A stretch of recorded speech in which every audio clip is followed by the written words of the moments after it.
Today we're gonna do fish and chips, but my way. Hairnet check, gloves check. Let's get ready to go and let's jump right into this. Sorry I had to do a voiceover. The voice, it went off, so y'all gonna have to bear with me. This is my voiceover, so we're gonna do this today. First, we're gonna get our mise en place. We're gonna get everything ready. We're gonna get our seasonings. We're gonna start off with getting all our seasonings for our marinade so that we can marinate the fish. This is the fish we're using. We're gonna start off with some cod, some beautiful cod. Make sure you pat it down, make sure it's dry. You don't want nothing wet on this bad boy. Make sure it's patted down real good.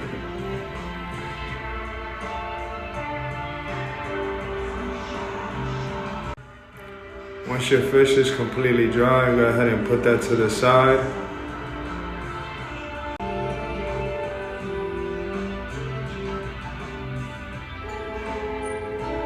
All right, we're gonna start off with some Spanish paprika smoked. I like the little smoked char flavor. We're gonna add a tablespoon of that. We're gonna do a tablespoon of garlic powder. Then we're gonna do a tablespoon of onion powder. Some pepper, about half a tablespoon of pepper, and about a tablespoon of salt. We're gonna go ahead and mix that in real good. Make sure you get it mixed real nice in the bowl. This is the same seasoning that we're also gonna use for the beer batter that we're gonna do for our cod. We're gonna take 1 egg. We're gonna throw in some flour. We're gonna throw in some of the seasoning. Let's do 3 tablespoons of the seasoning. And then we're gonna mix it in with some beer. Any beer will do, doesn't matter, as long as it's beer. Go ahead and mix that up. You're gonna get a consistency of not too thick, but not too thin. If it's too thin, just add more flour. If it's too thick, just add more beer. Go ahead and season your fish with the same spices we already got. We're gonna heavy on the seasoning because you know I love flavor.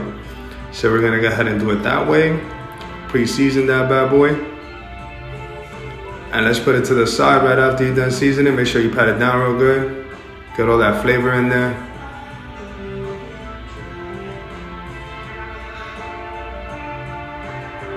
All right, now let's get our potatoes going. I don't like doing fried food with more fried food, so we're gonna bake our potatoes. We're gonna go ahead and cut them into eighths. You're gonna get basically moons. You're gonna cut it in half, then cut it in half, then cut it in half, then cut it in half. It's gonna be into eighths. You're gonna get nice shaped moons.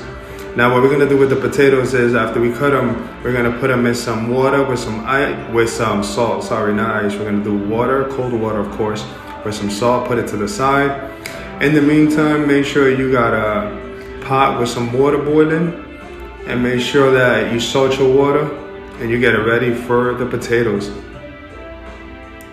I got some garlic confit that I wanted to do for the potatoes. You're gonna take some garlic confit. You're basically gonna put it in the blender, some thyme, a little bit of salt, and a little bit of cold water, not hot, cold water, so you get a nice consistency of a paste. This is what you're gonna get once you finish blitzing it in the blender. You're gonna get a nice paste, a little thick. Make sure you get all of that out of there.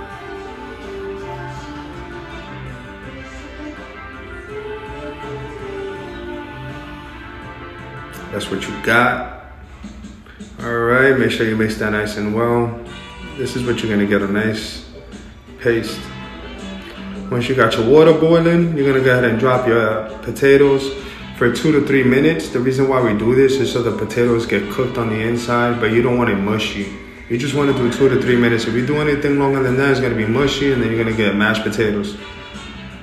You don't want mashed potatoes. You wanna keep the texture of the whole potato and you want some nice, beautiful wedges.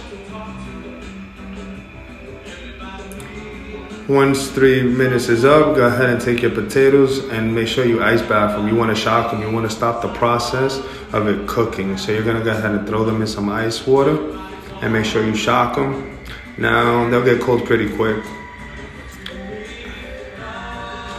Once your potatoes are nice and cold, you're going to go ahead and put them on a nice towel. I use the fish towels that we have at work. Pat it down, make sure that it's dry. The potatoes, we're just gonna do some salt and pepper. When we throw them in the oven, and a little bit of olive oil. I want them nice, crisp, so when they come out, I have a nice sauce. Alright, season it up, salt, pepper, olive oil, toss them in there.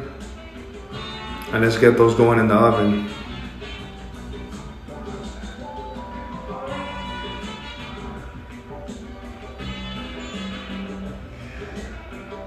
Once you got those bad boys in the oven, the reason why I do a sheet tray is because I'm gonna get a nice beautiful color. I left the sheet tray in there so it gets really hot. You're gonna hear that sizzle. So once you throw them on, they're gonna sizzle real nice. Don't move them too much. They'll get colored just like that. In the meantime, we're gonna go ahead and do our cod. We're gonna put it in the batter. You're gonna make sure that it is submerged in the batter. You wanna make sure that the whole fish has a coating. You don't want no spots, none of that. So leave it in there, submerge it real. When you pick it up, you're gonna pick it up by the tail.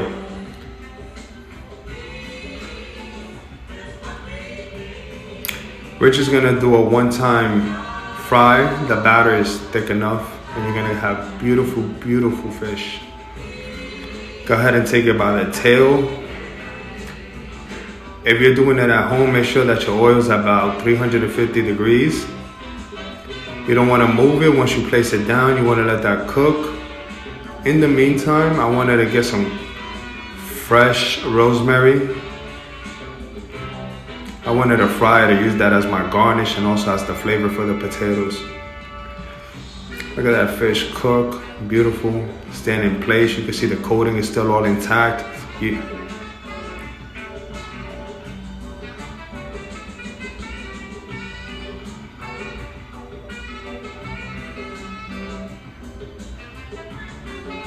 Now this is the rosemary. We're gonna go ahead and throw that in the fryer.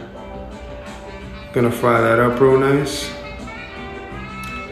Once it stops sizzling, that's how you know it's fried well, and you can take it out.